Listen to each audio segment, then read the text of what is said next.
Jax Taylor is blasting his estranged wife. It seems like they're not getting back together. But anyway, Jax Taylor's blasting Brittany Cartwright for her going out and her drinking. Dorit Kemsley is facing a possible demotion, possible firing. Her fate is still up in the air. We got some more bad news for PK. Get ready, because we have a lot to get into. All right, let's get it. You're listening to No Filter with Zach Peter, your go-to source for all the latest pop culture and reality TV tea, served fresh all week long.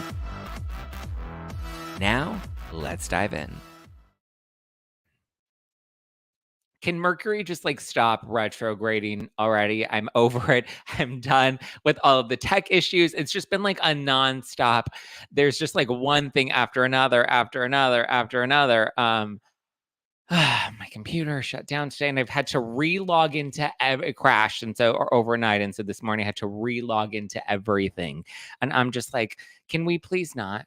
I have to re-log into my email and YouTube and stream and all the things, and I have to re-enter the passwords and redo all the settings and the configurations, and I'm just why?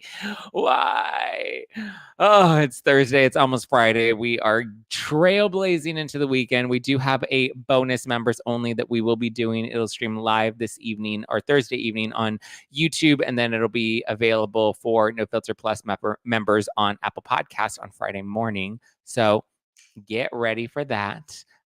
Maybe I'll pop a little edible since, I am doing my 14-day alcohol detox. Maybe we'll keep it longer. Maybe we'll get fucked up on day 15. Who knows? Right now we're living day by day. In every day, in every way, I am getting. Now I sound like a fucking alcoholic. I'm not an alcoholic. I did not quit drinking because I have a drinking problem. I quit drinking because this Saturday I am doing Orange Theory's dry tri. It is a dry triathlon. There's no water, but it is, I believe. Oh, actually, it's right here because I just signed up for it. Well, I mean, I was always doing it, but I just finally officially committed to signing up for it. It is. I'm doing the dry tri full division, okay? A 2,000 meter row, 300 body weight reps, and a 3.1 mile run. Whew. Let's get it.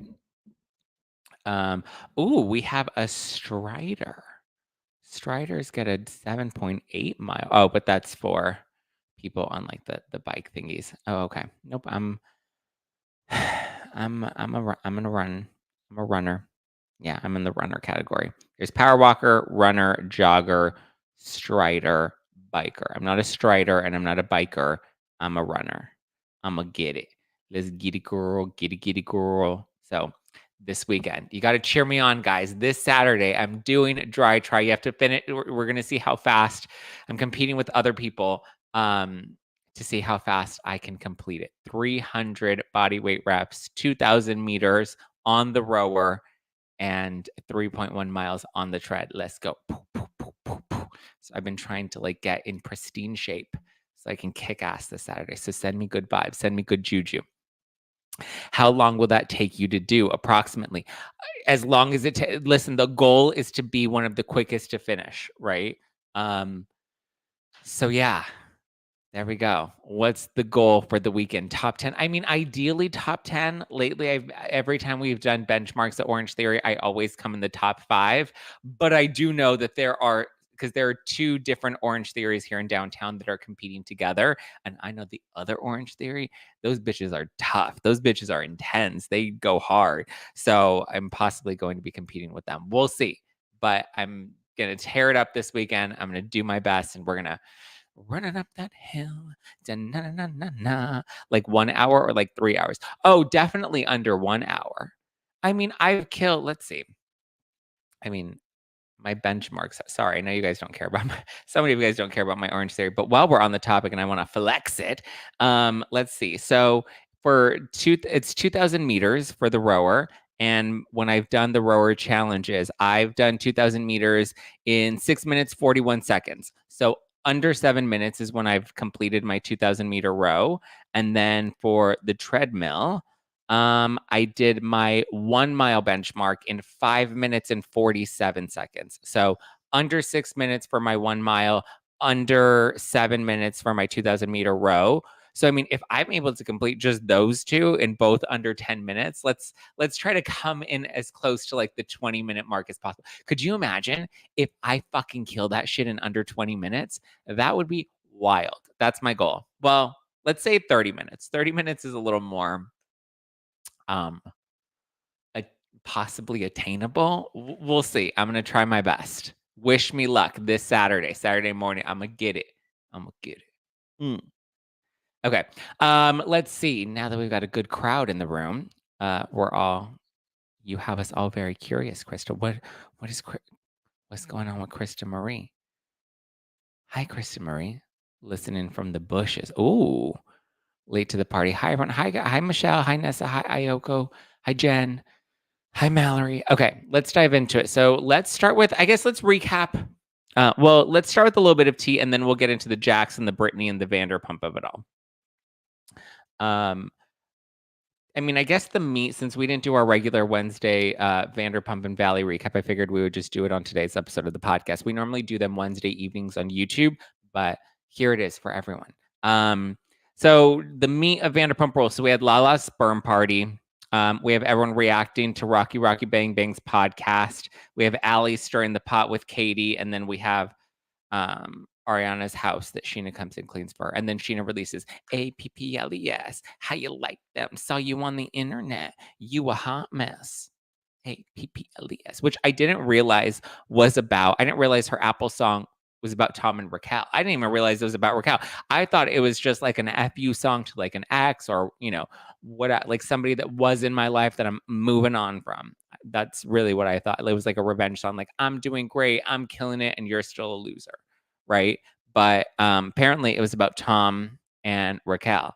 And we even see Sheena go up to Tom in this episode of Vanderpump, and she's just like, I just needed to give you a heads up that I wrote this song and it's coming out. And there's one line specifically. She's like, it's open to interpretation, but it says, you went from a Ferrari to a Jetta.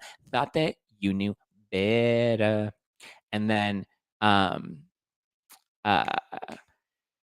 Schwartzy comes on in his confessional, and he comes out and he's like, it is open to interpretation, except for the fact that Rachel literally drives a Jetta, which I thought was hilarious. I don't know why it's so funny that she drives a Jetta, but she just kind of looks like the bitch that would drive a Jetta, right? Like an old, like 2004 Jetta that she's just like clunkering around. Listen, I did think that was funny, from a Ferrari to a Jetta. Would we consider Ariana a Ferrari? I mean, maybe like a Range Rover, she's like a cool girl. A Range Rover is still cool. I feel like Range Rovers aren't cool anymore. They were cool in like 2014. What's like a cool car? Those ugly box thingies? What are those things? They're like a Tesla, right? Or like, what is that? Those ugly, they're like these like metal boxes. They look so, and everyone, like Kim Kardashian was riding one the other day. I saw one the other day in downtown. I'm like, what the fuck is that? Like, what in the Back to the Future from the 80s bullshit is this? Why are people driving this hunk of junk around? That looks like it's gonna, one, it looks like it might survive a military attack, but two, it also looks like it might just blow up at some point. Who knows? Weren't the Teslas catching fire at some point? Or some of them were, according to people. Pamela says Zack is working the guns, looking good. Thank you for the super sticker, Pamela B. Shout out to Pamela B. Look at that. Look at that. Let's get it, Pamela B. Ooh, look at that. Ooh, look at that. You guys, who is he? Who is that? Listen, Daddy's been working. Whew. Let's see. So yeah, there was a Ferrari to a Jetta, which I like the Apple song. I even like her other one. What is it? Sweet and sour, but you're sweet, but you're sour. Na, na, na, na, na, na. Sheena's songs are actually pretty good. I'm here for Sheena's music. It's now that she's with the 27s, the band, I actually think she's killing it. So yeah, we had Sheena come in and she told Tom about the song. That he like throws attention, like, God, Sheena, I thought we were friends again. God, nobody loves me. Nobody cares about me. Raquel doesn't even love me anymore. I loved her. I loved her, man, with my whole soul and my spirit. And when we would connect, we like connected and it like transcended worlds. Like Ariana could never. I didn't even love Ariana. Like we were like broken up for like 5 years already. Like she just didn't know that we were broken up because I was like cheating on her, but I wasn't really cheating on her because in my head, We were like totally broken up. Man, God, nobody gets it. Nobody understands me. God, James, why can't you just open for my music? Because it's psychedelic, you know? God. Ugh. How do you like my white nail polish? You know, he's just like living his best life. People say that my impression of Sandoval is very Napoleon Dynamite, but I feel like if Napoleon Dynamite were like pretentious and wore white nail polish, like it would totally be Sandoval, right? Like if he like Napoleon Dynamite, if he went to LA and like has been here for a minute and was like trying to make it, but like, you know, has a cover band now with white nail polish, like that would totally be Tom Sandoval.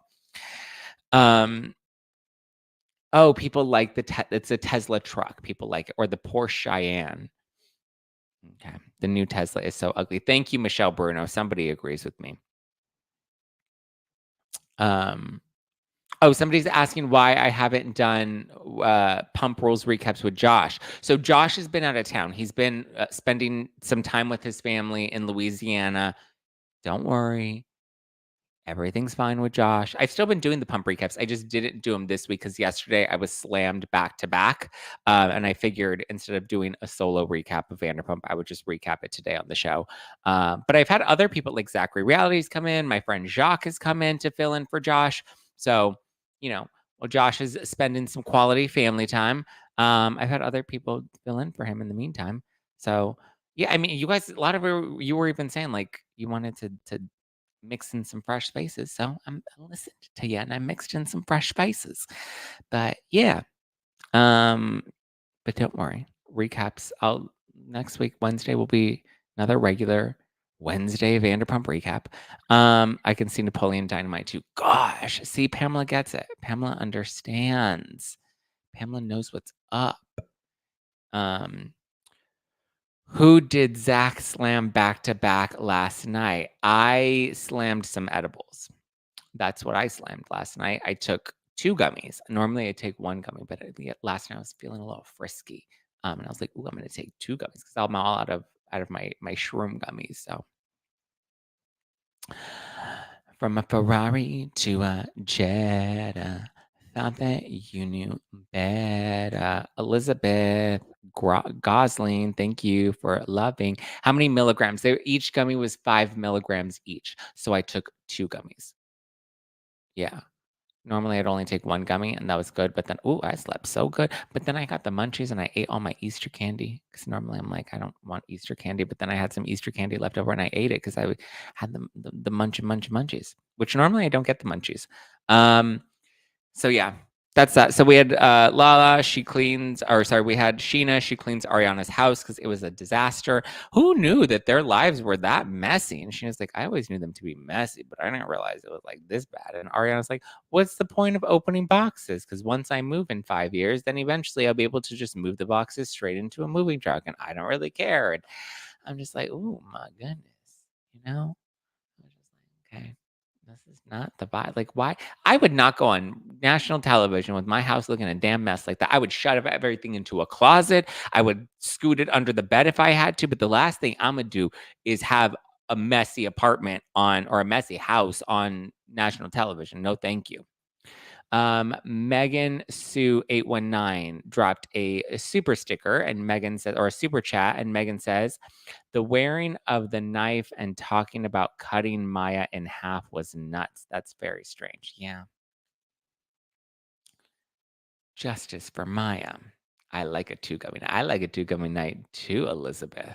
A 2 gummy night is a vibe. You can tell that Ariana's depressed. That's why she's not cleaning the place up. Yeah, Karen, but she's always been messy. Like now that we look back, it's like her and Tom have always just been very messy people. They've never been one to clean. So I don't know if it's fair to say she's depressed. I mean, I'm sure that's contributing to it as well, for sure, but she's always pretty messy. That I don't know if I want to excuse it by saying she's just depressed. I think she's just a messy person, you know? I think she's just messy.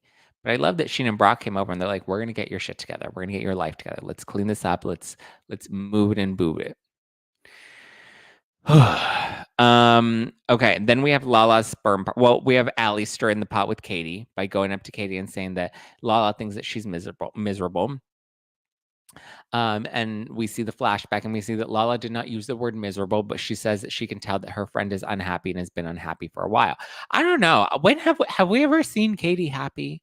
Like, have we ever really seen Katie like embrace joy or bliss?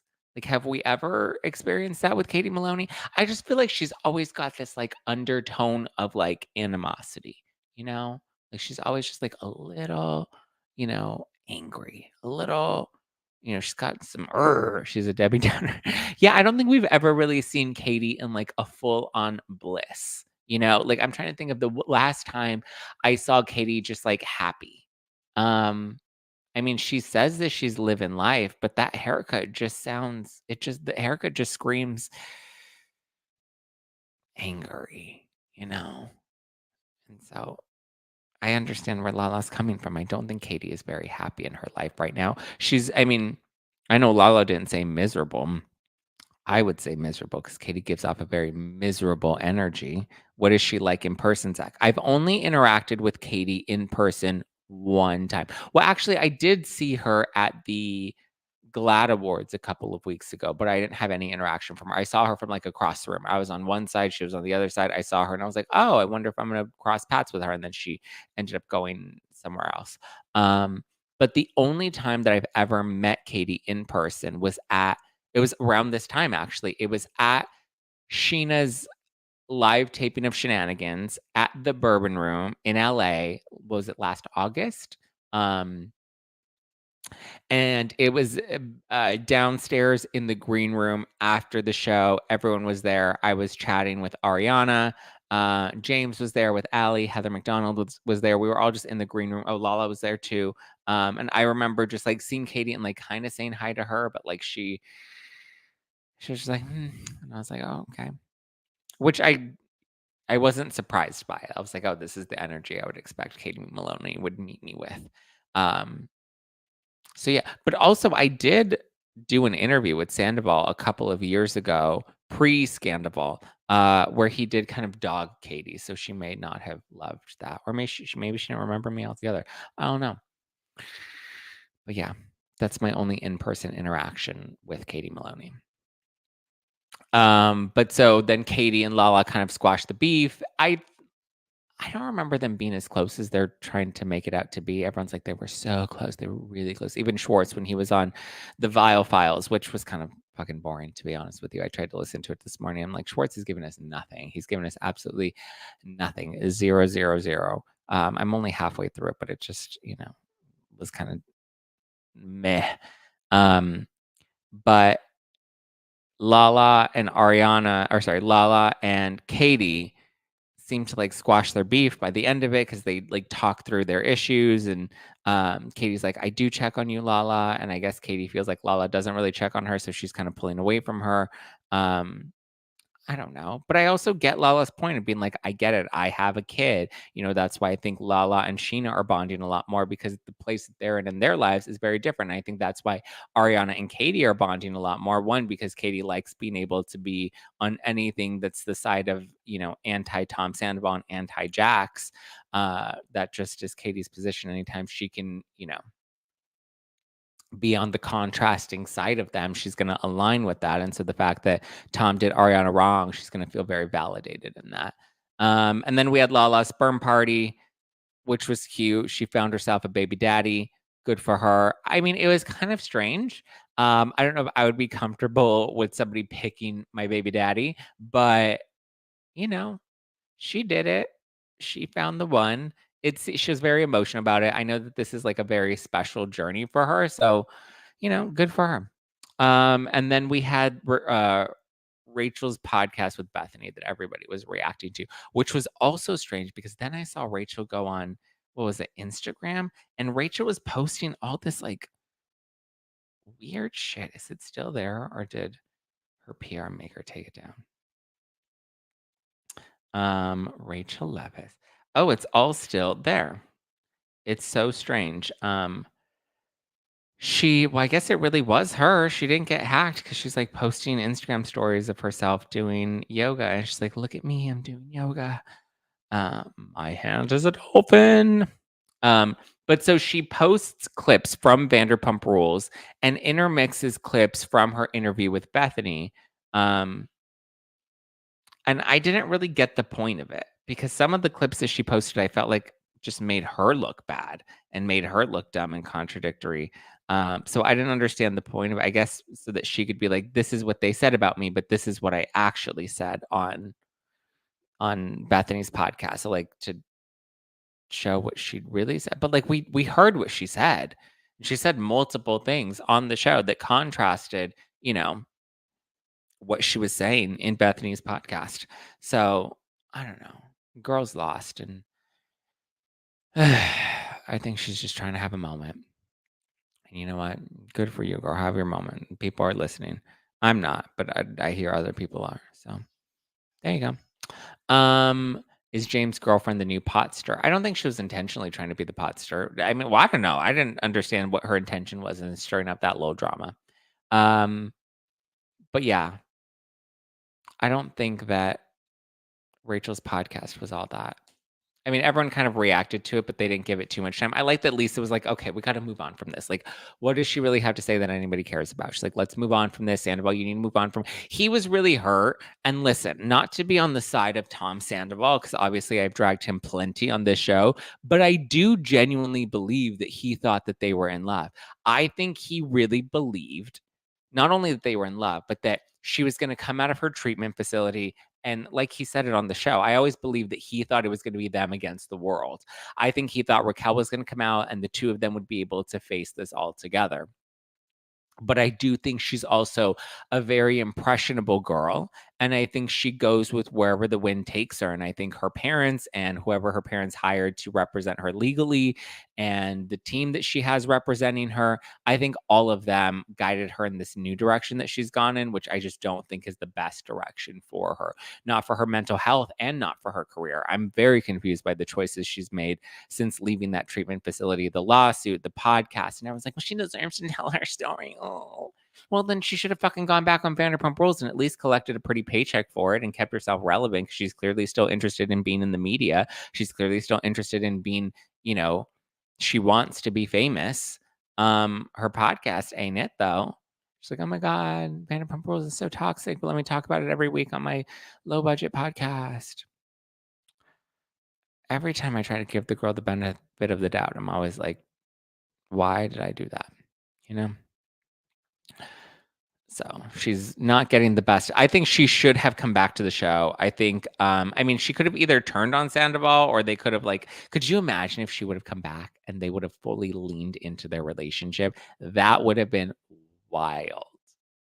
That would have been interesting to see them reintegrate back into the, back into the, into the group. Miss Cece says, I agree, Zach. Rachel's team is not giving her good advice. I think because they have a vested financial interest. They know that they're going to strike while the iron's hot. So whether it's a lawsuit, whether it's jumping in on the popularity of Scandal, because that's what we're talking about on Vanderpump Rules this season is the fallout from Scandal. I think the PR agency, I think the lawyers, I think her parents, all of them are cashing in. But the thing is, they're cashing in for a quick buck.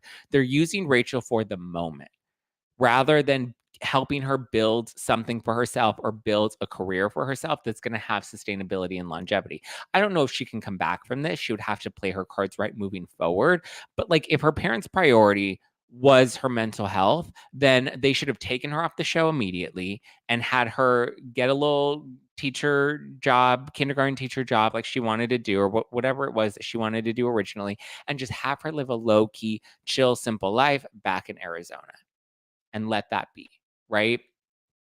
But instead, what they did was pimped her out, and they're putting her on this podcast that's gonna bomb. Nobody's gonna give a shit about her podcast come next year because there's no growth or evolution or direction. She has no brand. She has no identity. Right now, she's wrapped up in Scandal. And even I think iHeartRadio is using her in the sense that they know that people will tune in because they want to see her reactions to what people are saying about Scandal on the show. But what happens when Scandal is no longer part of the storyline on the show? Then what is she going to talk about? And whatever the fuck she talks about, are people going to care? about her having Sloppy Joe on her podcast? No, nobody gives a fuck. Nobody even gave a fuck that Joe came on the podcast to begin with. So it's like, where does this go? How do we, just from me, who's been a podcaster, who's been in this game for 9 years now. And listen, when you're in the game for 9 years, there are a lot of pivots and a lot of ebbs and flows, right? There have been years that have been really good. There have been years that have been more challenging, or I guess not years, but months, right? Because you have ebbs and flows, you have peaks and valleys, and you know, you have to work through that the best way that you can. It's interesting. So I don't know. We'll see where she goes from here, but I just think everyone's using her to cash in on a quick buck, to be honest with you. And that's the unfortunate part is she's not even aware of that. She doesn't even see it. Jen Wellsome dropped a super chat and said, Zach, loved your pick retrospective on Instagram. Thank you. I posted a series of photos of my advocacy work. I worked with a number of different organizations that helped families affected by autism. And so I shared a little carousel on my Instagram, showcasing that. It started when I was 15. So the first photo you see there was when I was 15 years old. And then the last photo was actually from last June. I was 29, about to turn 30. So you'll see in those that carousel, it's literally a 15-year gap of the work that I've done to commit to this community of individuals and families impacted by autism. Because there are so many of these fucking woke ass social justice warriors, disability advocates that have an Instagram social justice brand and a fucking podcast that they want to promote to make themselves feel good because they have a savior complex. They're usually I've noticed these white girls that like have to save the world. They have to make themselves feel important somehow. So they have this bright red, artificially colored hair and, just want to feel important and feel validated in the world. And so they feel the need to, I don't know, insert themselves into conversations that have nothing to fucking do with them. So I've had a lot of these little white girls come at me on Instagram and like talk shit about my experience with my brother who has autism, my family's experience with my brother who has autism, and the work that I've done. I'm like, what? You're a little white girl that you're a woke bitch that wanted to be cute on Instagram and you posted,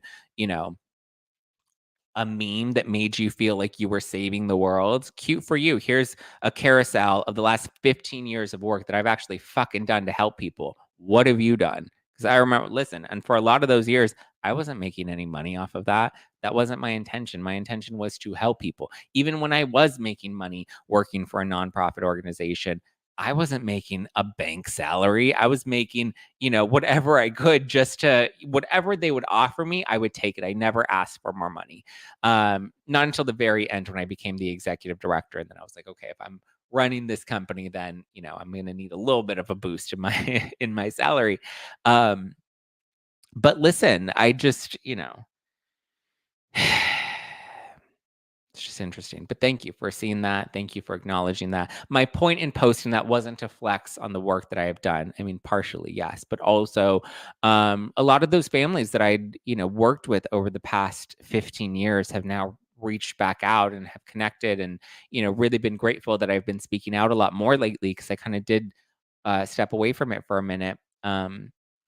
Once I really leaned into podcasting full time. So it was nice to revisit that time and to look back at that time and to look back at the work that we had done, all together collectively. Like I said, that team was like my family. I started when I was 15 years old. So I grew up with these people. They are like family members to me, these team members and these families that welcomed us into their home and welcomed us, along to be a part, just a little teeny tiny blip on their journey with autism. That was very special. And I'm grateful that a lot of them have reached back out and that I've gotten to reconnect with them and I've shared some of their stories. And, I'm very grateful for that. And I'm happy to share that. Like I said, if anybody wants to pay it forward, a great organization you can support is Home Life Community. You can go to homelifecommunity.org to support adults with autism and neurological disorders that will need a place to live because they're providing housing solutions for people on the spectrum that will need those in the future. So yeah, you can support Home Life Community, homelifecommunity.org. And it is Autism Awareness Month or Autism Action Month. So if you do know a family, just let them know that you see them and that, their experience means something and matters to you. So yeah. Thank you guys. I appreciate that. Let's see what else. Okay, let's talk about the Jax and the Brittany. Let's get into our recap of the Valley, and then we'll talk about Dorit and PK and Brandi Glanville. Oh my god, because Brandi is fired up as well. Okay, so let's dive into all of that. But before we do, this just in: body odor is officially canceled. Okay, a canceling I can get behind, because this time it's canceled for good. So unlike other deodorants, Lumi's whole body deodorant is powered by mandelic acid to deliver outrageous 72-hour odor control everywhere from your pits to your feet, and yes, all the way down, all the way up in your privates. In fact, that was actually one of the patient's number one concerns, was about private part odor, which is what inspired the OBGYN that invented Lumi to create such a groundbreaking product. So here we are, fast forward 6 years later, and now her game-changing whole body deodorant has now earned over 300,000 five-star reviews from people like me who love to smell great and feel confident head to toe. Okay. If you have a hot date, listen, you want to make sure that like even your little toesies smell good. Like after a date, if you're going to be giving it up, and your legs are going to be in the air, you want to make sure that your feet don't smell. You know what I mean? You want to make sure everything is fresh, as fresh as a daisy. So Lumi's my new go-to. Put it to the test at the gym. It actually works. They have a variety of fresh scents from clean tangerine, lavender sage, toasted coconut, which is the one I'm wearing today. And I've got a special offer for my No Filter listeners. New customers get $5 off a Lumi starter pack. That's $5 off when you use code NOFILTER at LumiDeodorant.com. That equates to over 40% off your starter pack when you visit Lumi Deodorant. That's LUME, LumiDeodorant.com, and use code NOFILTER. Okay, let's talk Jax and Brittany. So that was a big thing on the Valley this week. Brittany decides to go to do a girls' night, right? Nia's hosting this girls' night, which I really like this episode because we saw a lot of vulnerability in Nia. We saw her really open up about postpartum depression and talk about having high functioning depression. We had Danny, her husband, who I think is just such a cutie patootie. Like, not only is he like a nice guy, but he's also just like a hunk of burn of love. And I'm like, hey, baby, lock them doors and turn them lights down low. So yeah, I'm like, Danny, let's get it. And when he's like, it's okay, babe. And he's like wiping the tears off her eyes and just like being emotionally available. I'm like, oh, panty dropper. Gobble me, swallow me, drip down the side of me, quick jump out for you, let it get inside of me. Tell him where to put it, never tell him where I'm about to be. Talk your shit, bite your lip, ask for a car where you ride that dick. You really ain't never got a fucking poor thing. He already made his mind up before he came. So yeah, loved that we got to see that vulnerability and that honesty. I think that's what makes reality shows real and good, is when we can relate to people having real, authentic, vulnerable moments on the show. So shout out to Danny. Danny all the way. Danny is everything. We love Danny. He was out there with all three babies in that 89-degree house because the AC broke. Whew, in the Valley nonetheless. No, thank you. I ain't fucking with the Valley. I may end up moving to the Valley at some point because the Valley is where you go to settle down. But we'll see. What else? Okay. So we had Danny and Nia, and then Nia hosts girls' night, and Brittany goes and gets Liddy City. And then we see like flashbacks and montages of like Brittany being hungover, and Jax like has this big issue with her, even though he seems to like to go out and seems to party and travel a lot for work and do all this stuff. I think in his head, he's like, well, I'm paying the bills. I'm working. I'm making sure, even though, as Sheena sort of outed last week, that he likes to imbibe on the pasta. I don't think Brittany's doing the pasta. So I do think that there's a bit of a double standard where Jax can go out and party and Jax can go out and have fun. But Brittany can't. I feel like Jax feels like when he gets to go out, that's his time, and he's not aware that like Brittany is the one that's then at home taking care of the kid. Although they do have Brittany's mom. Does she live there? Because I remember when Brittany got back from the girls' night and she was all hungover and whatnot, and throwing up, and he like had an issue with her throwing up, because I don't know, because she got too drunk and was hungover, which, listen, she was having a girls' night. Let her have a night. Shit. a mom every day. Like, let her have a night off. But he talked about how when Brittany was out, that he ended up going out that night, but Cruz was in bed and Brittany's mom was there to watch him. So I guess she stays there off, lives with them. Does she live with them? It was unclear, but we at least know that she was watching the baby. So I'm like, okay, well, Jax also went out. He's like, but I was back by 10:15. And it's like, well, she's not going out until 10:15 every day. I do think when she drinks a lot, but I don't think she drinks often. I don't think Brittany is a party girl. I just think she knows that when she can have a night off and go live life, she goes and has a night off and she lives life, right? Which I don't think is a bad thing. And I don't like Jax shaming her for that necessarily, because I feel like Jax does the same thing. But with Jax, there's always a double standard. He's allowed to do things, but his wife is supposed to be barefoot and pregnant at home making him dinner. And so I think he feels like when he is contributing and meeting his responsibilities as a father and as a husband and as the provider of the house, he feels like he's doing so much, when it's like, no, those are your responsibilities as a father, a husband, and as a provider in the house.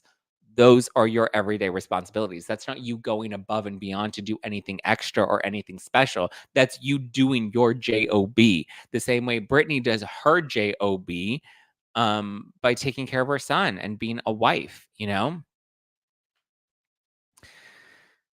So yeah, it just I don't understand. But we're starting to see the cracks in their relationship. We're seeing that they're on, rocky foundation. I liked by the end of the episode, they kind of seemed to like find some common ground, because she was talking about how they haven't had sex in a month and a half. And like that's something that she really needs. And that's something that's really important for her.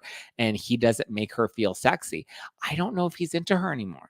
I feel like Jax is the type of guy, nothing against her personally, but I just feel like Jax is the type of guy that once he's been there long enough with you, he's like ready to move on to the next shiny thing. He's always been that way. I think that's why he's always cheated in his relationships, is because he doesn't know how to just be and stay in a relationship, And so when he starts to feel antsy, he then dips out of the relationship and moves on. So I think he's at that point where he's just kind of over Brittany. She doesn't stimulate him the way that she does. Not that that's her responsibility, but I just think in his own head, she's a mom now, and that to him is not sexy. Her body has changed, her personality has changed, her priorities have changed, you know? So I do think he's immature. I think he's a great dad, but I also think Jax is going to be the type of guy that they're going to split. He's going to find himself a younger girlfriend that's going to be totally into him and totally infatuated with him. It won't last forever. She'll definitely be younger. She'll play the stepmom. Um, Jax is that guy. I think that's exactly who he's going to be. So I think he'll always be that guy. And I think it's her weight. He's so superficial. I mean, I think that's part of it. But also, I just think she as a person has changed. She's not the fun girl anymore. She's not crazy, kinky Brittany that's real feisty and fun in the bedroom. She's a mom. Not to say that you can't still be fun in the bedroom and still be a mom, but I just think her priorities have changed, And when she does go out, the last thing she wants to go out and do is have sexy time and then come and, sleep with Jax. Like, I think when they want to have a night out, they want to have a night out to like be apart and to, get drunk and just have fun and not think about their responsibilities rather than prioritizing the relationship. So I just think I do envision him moving on, finding a younger girlfriend, being happy. I think him and Brittany will be good well, he may make things very challenging for Brittany, but he does seem like a very hands-on dad. I will say that. And he seems like providing for his son is a big priority. He's still Jax. He's still immature. He's still messy. He's still, cuckoo crazy as he's always been. But I think being a dad has settled him down a bit, right? It's like when, you get a dog fixed and they're supposed to settle down because you chop the balls off. I feel like Jax has gotten his balls chopped off and now he's settled down a bit. Ooh, Nikki B says, he's not a great dad. Don't be fooled. If you watch the episode with speech therapy, the way he looks at Cruz with disgust. I don't think he's looking at his son with disgust. It's not easy. Listen, it's not easy. And I know, especially for dads, it's really challenging when your child has any sort of developmental delays. There's a lot of internalized processing that has to be done. So I don't think he was looking at his son with disgust. I disagree with that. But I also think that there may be some things that he's trying to work through while also realizing his son is struggling, and that's hard for a dad to process, only because, again, I've worked in the autism community for a lot of years and talked to a lot of different dads, and the way dads react and the way moms react usually is very different, and moms tend to be a little more hands-on and dads tend to be like, I don't know what to do. I don't know how to fix it. I want to fix it and I don't know how to fix it, you know? So yeah. I give them both a little empathy with the situation when it comes to Cruz. I think he's clueless. Yeah, I think he is a little clueless. I think, listen, when it's your first child and then you have to take them to speech therapy because they're not reaching their typical milestones, that's hard for any new parent, right? It's the first time you've ever had a kid. You don't know what the fuck you're doing. And so when something is wrong, when something's not reaching up to the metrics that they're supposed to be reaching, hitting the milestones that they're supposed to be reaching, you think that it's you think that it's something that you could be doing wrong. You have a lot of guilt. You're trying to fix it. You don't know how to fix it. And then you're like, do I fix it? Do I accept them? It's not easy. It's not easy at all. I think Jax is a very loving dad, and I will stand by that. I know people don't like Jax and they want to hate on Jax. He's still a person at the end of the day. And just like Rachel and just like Tom, even though they do stupid shit, they're still real people at the end of the day. And I think we need to kind of remember that sometimes, because we have these black and white moments where we only look at them for what we see of them on a reality show, which is entertainment, is sensationalized, and it is edited. So, yeah. Pamela says he thinks it's possibly due to some shots that Cruz got. Listen, that's a concern that a lot of parents have. That's a concern that a lot of parents have. And, a lot of people have, their experiences. I just keep wondering, where's that Louisiana boy as of late? Is it Tom? No, wait, John, Josh. Annika, I've already addressed it. Josh has been in Louisiana with his family. Okay. He's spending some quality time with them. He's taking a little break. He's living his life. Give Josh a little space and grace, and he'll be back and at it when he's ready. But right now, he's spending some time with his family. He's in Louisiana. We all deserve a little family time. Let him enjoy his time. Okay, so that's Jax and Brittany. I feel like they both have issues. I feel like they both have red flags. I think they're both, well, she seems to still be invested in the relationship. I think he's kind of checked out and just doesn't want to accept it, right? I think he wants to stay committed to Brittany, but I just think he is ready to move on from it and isn't ready to accept that, because they even said, divorce is not a term that we use. Our families don't divorce. That's not what we do. And so I think that, they're trying to stay committed, but I don't know how committed they actually are at this point. And even Kristen and Schwartz said on Watch What Happens Live, they don't foresee them getting back together. And I think at this point, it's, even though we see them on The Valley this week saying that divorce is not an option, I think, divorce is probably the next option for them. We see that Michelle and Jesse are having problems as well. It's apparently a big cheating rumor of Michelle cheating on Jesse that comes out, looks like next week, and it looks like it's going to be big and it's going to be explosive. I can't wait I like Jesse. I know he is kind of like a douchebag, but there's something about Jesse. I mean, listen, don't get me wrong. I love Danny, but like Danny, I feel like would be the type of guy, like I would love to be in theory with somebody like Danny, but I don't know. I feel like Danny's kind of boring. Like he's hot. Well, and they do handcuffs and stuff. Like they make things interesting, but I also kind of feel like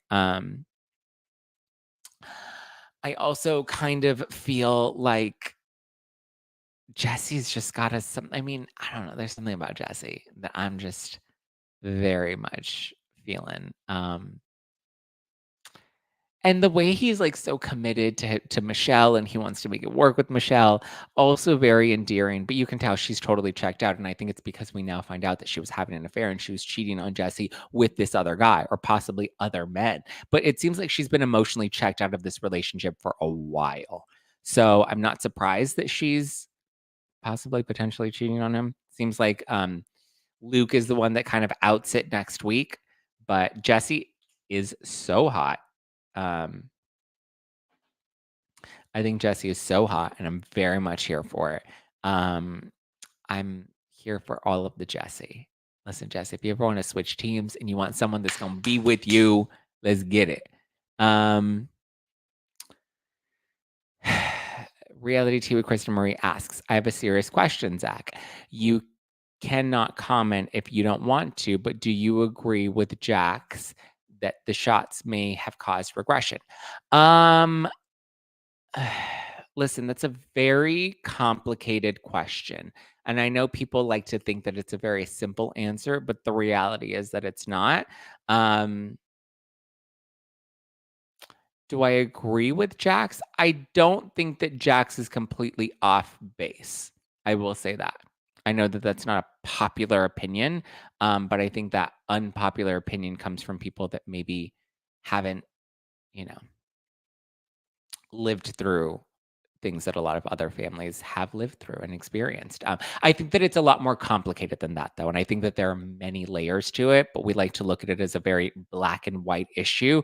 And we think A plus B has to automatically equal C, when that's not necessarily the case. That issue is not as cut and dry or black and white as I think people want to believe that it is. And unfortunately, it's not until people go through a similar experience themselves that they're actually aware of that. Because I think my thoughts and opinions have changed a lot. And things that I thought I knew before, I didn't actually know. And then you go through certain experiences and you start to tilt your head and look at things a little differently. And then you start to do a little more digging and a little more digging, and you get through the surface. And you really start to see that, like, the tip of the iceberg, there's a whole giant iceberg underneath that surface, and there's a lot more to it that I don't think people realize. And again, I think it's an issue that people think is very cut and dry, and sometimes it's not as simple as A plus B equals C.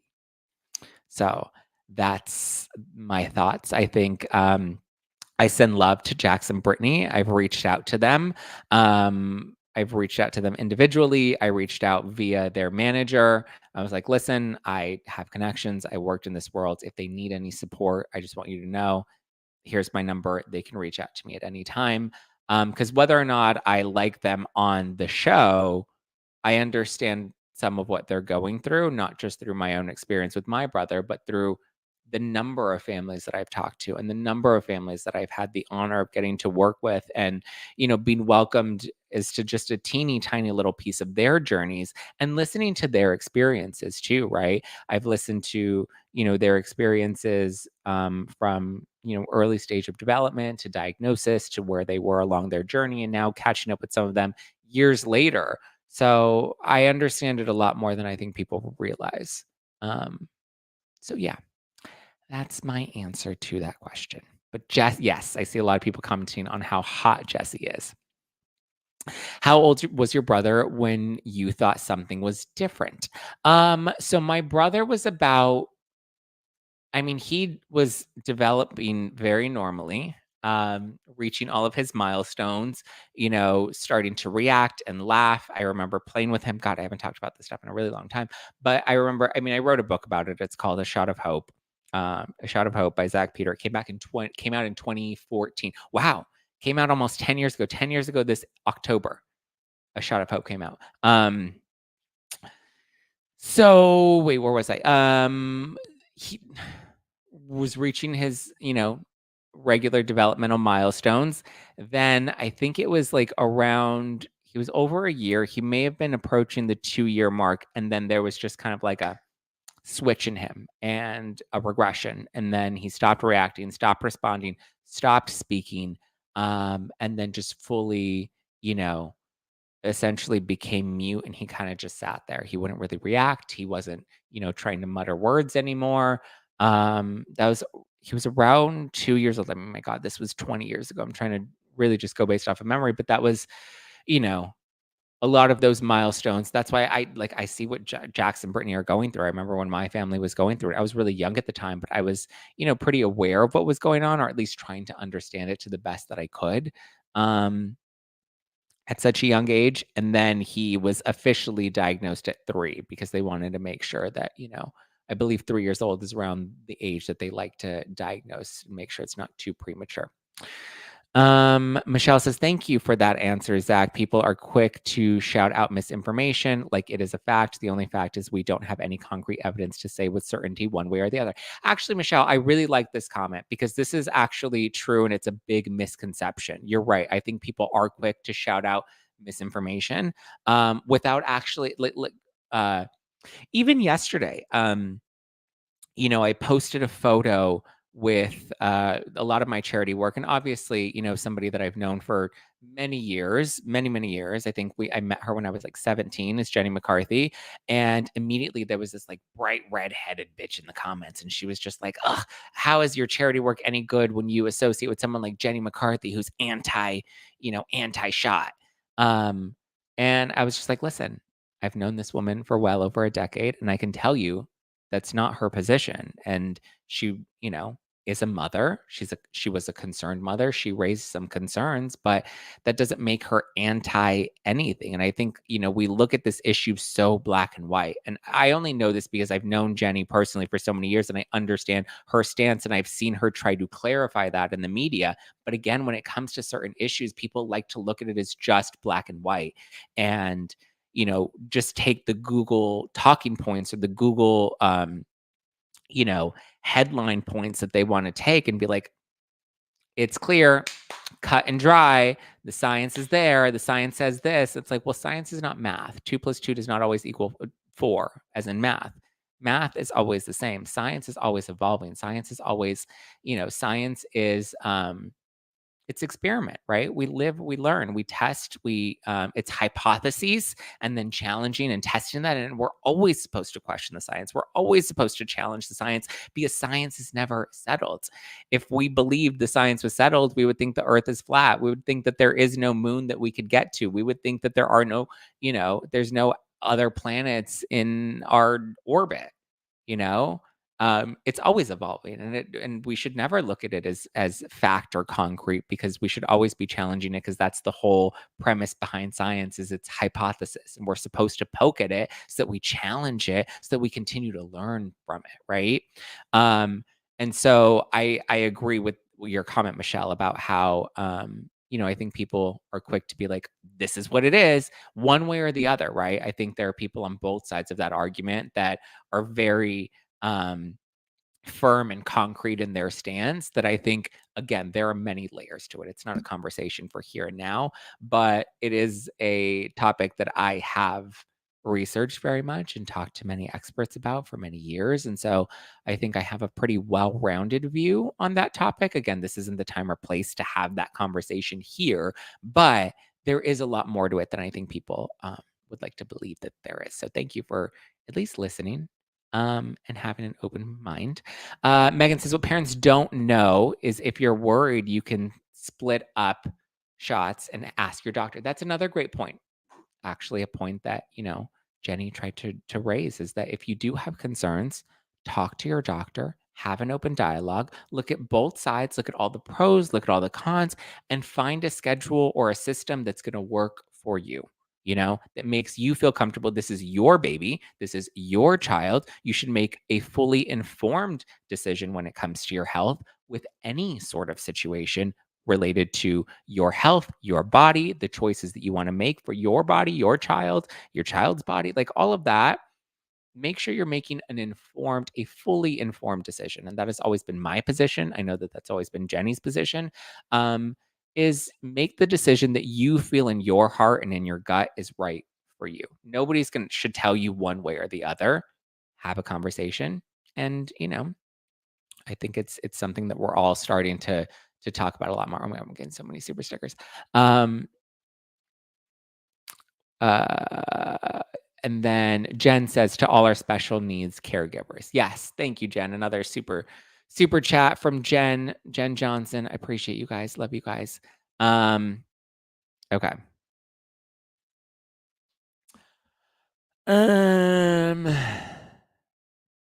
Oh, Mary says, be a responsible parent and don't delay on hearsay. Well, Mary, I don't appreciate you shaming parents based off of what you believe is hearsay, again, I will repeat the message that I put out there, and that it's not up to Mary Ann Stout to make a decision for what you do with your child, nor is it up to Zach Peter or Jenny McCarthy or anybody else. It's a conversation that you should have with your pediatrician.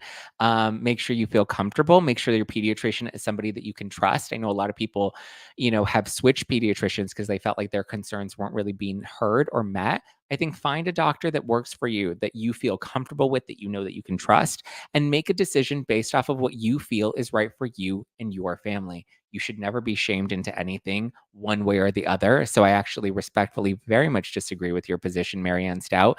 I think, listen, hearsay is another subjective term. So, and I agree, you shouldn't do things based off of hearsay. That's why it's important to do your own research. Community help means keeping children safe. I agree. I absolutely agree with that. I don't disagree with that at all. And part of keeping children safe is making sure that you're making the best decision for your family and how they affect other people as well. Okay, that said, let's get back to Vanderpump. So we talked about the Valley. We talked about Vanderpump Rules. Dorit, oh my God, Doritos. PK's reality show. Remember, he had his own version of like Buying Beverly Hills, but it was in the UK. Well, Channel 4 has just canceled the show. So unfortunately, he's not getting picked up to a second season of his reality show, which is not good news for him. But maybe he'll be traveling to London a little less often now that he doesn't have to go back and tape and produce that show.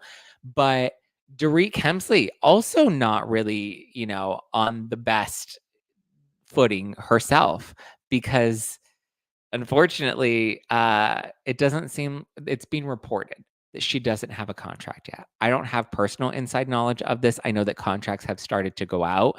I know a couple of the women have received contracts. Others, like Crystal Minkoff and Anna Marie Wiley, have not gotten their contracts, and they've been shown the door. But it appears that Dorit Kemsley may still be on the chopping block. She doesn't have a full-time contract as of yet. That's what's being reported. That's what I saw going around this morning. I'm not surprised. There are rumors that one of Dorit's friends is now being brought up into consideration to join the show. So it may be likely that they're trying to find a way to keep her on the show. I think her beef with Kyle is going to possibly keep her on the show because people will want to see whether or not that relationship can be mended or not. I mean, right now it's kind of weird. Who do we have as our core four? We have Kyle and Erica, and then we have Sutton and Garcelle. Those are the four that seem like are definite shoo-ins to return. But like Sutton and Garcelle have their little alliance, and then Kyle and Erica, I think they have their friendship. So it's like 2 and 2. So it'll be interesting to see who kind of gets thrown into the mix and who can kind of be a bridge to help the ladies continue to, I don't know, move forward. I don't know. I honestly, I don't know. I don't know. It'll be interesting. I mean, do we like that core four though of Erica, Kyle, Sutton, and Garcelle? I just feel like there's like Sutton and Garcelle aren't really interested in being friends with Erica. I don't think Erica really cares to be friends with them.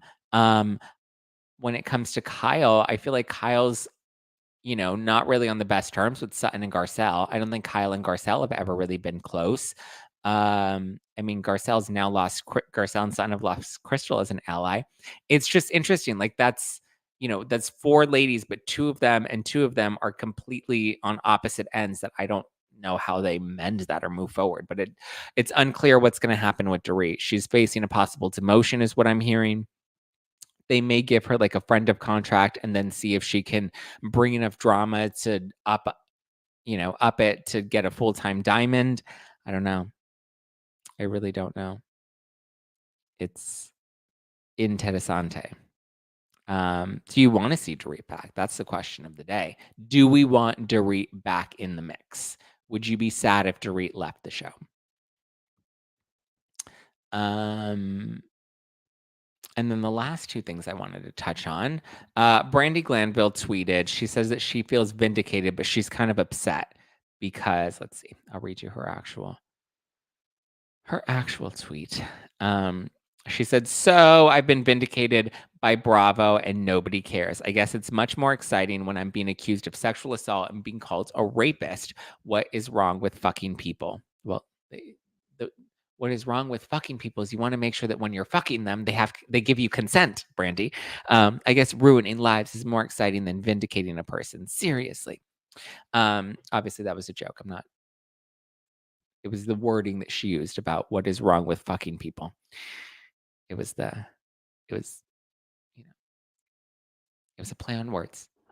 But yeah, I do think, listen, Brandi's been vindicated. The producers have come out in defense of her. They've turned over all the video and audio to prove that Caroline's accusations they don't hold as much validity as Caroline is claiming.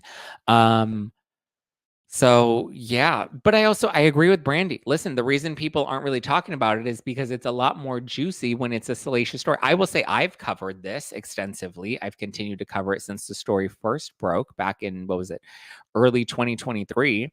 And I've covered, the recent findings. Not many other podcasters have, because I agree. I think they think it was more salacious and more interesting when Caroline was, when they were defending Caroline and making it about, screw Brandi and what Brandi did. And now we found out that the evidence seems to be on Brandi's side of things. Just because one producer said it doesn't mean she's vindicated. Well, it wasn't just one producer saying it, Kat. One producer did say it on record, yes, but one producer's account, in addition to additional testimony, footage, and audio that they all claim is proof that Caroline's accusations don't have any standing, and they're requesting that the suit be thrown out. Ultimately, we'll see if the suit does get thrown out, but it's more than just one producer's opinion, right? This producer has not only gone on record under oath, but they've also said, listen, this is everything that we did as a production company when this was going down. They have statements from employees. They have they have to keep track of these things. When something goes down on set, they have to make sure that they have a formal paper trail for situations like this. The evidence is what they have turned over. Not to mention, yeah, that's a good point. Nessa in the live chat says all the other women are backing up Brandi and saying that this didn't happen. So you're right. It's not just one producer's account. All of the cast members have essentially backed Brandi. They were witness to what was going on. The women in the bathroom. I mean, Gretchen has backed Brandi. Phaedra has backed Brandi. Camille has backed Brandi. Surprisingly, Camille has backed Brandi. Eva, Vicky, Phaedra were all on Brandi's side. The only one that could have really been on Caroline's side was Alex McCord, and it doesn't appear that it doesn't appear that Alex has picked a side in that, actually. Alex seems to be the only one that's kind of in the middle. So yeah. Guys, we are live. Please do not swear. Oh, sorry. I swear all the time. Sorry, Adam Levis. So yeah, Brandi is vindicated, but I agree. People only like when the story is sensationalized and juicy. But when it's not that juicy, they don't give a fuck. That's the unfortunate reality of our culture. Marianne Stout says she stands by her theory that Caroline was embarrassed by her behavior. I actually seem to agree with you, Marianne Stout. I think that there is a lot of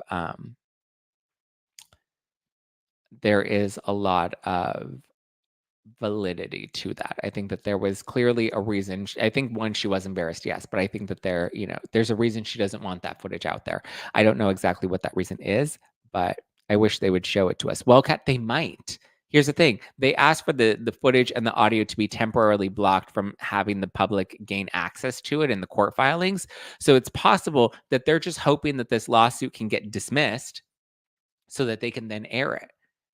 Again, uncertain, but it is within the realm of possibility. I'm hoping that they get to air it at some point. I'm hoping that they choose to air it at some point. But again, if the lawsuit gets settled and dismissed, then they will be able to do that.